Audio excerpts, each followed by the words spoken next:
Hello everyone. Can a swinging ball help us to understand gravity and motion? Today we are using just a string, a stopwatch and some physics to uncover one of nature's coolest timekeepers, the simple pendulum. In today's video, we'll measure how long a pendulum takes to swing back and forth, calculate its time period and see how changing the length affects the results. This is our pendulum.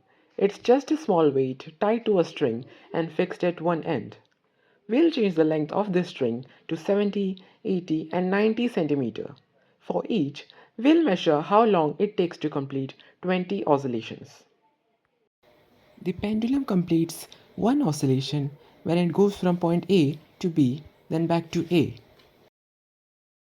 Let's start with 70 centimeter.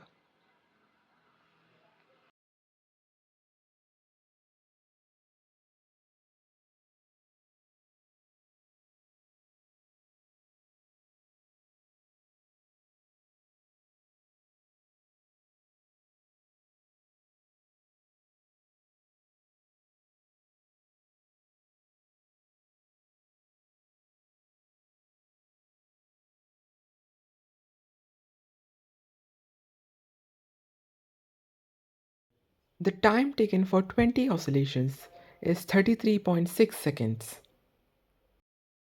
Here, the number of oscillations are 20. The time taken for 20 oscillations is 33.6 seconds. The string length is 70 centimeter. Time period is defined as the time taken for one oscillation, which is 33.6 divided by 20, which gives us 1.68 as the time period. Now we'll repeat the experiment for 80 and 90 centimeter and note the values.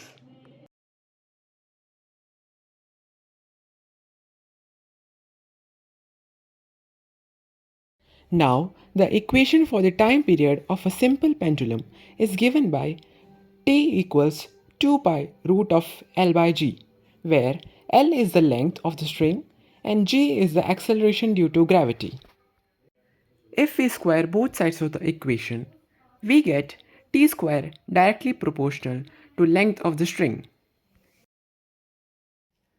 Now let's plot the length versus time period square graph and see if the theory holds. And yes, we get a straight line. This confirms that as length increases, time period increases too, just like the equation said.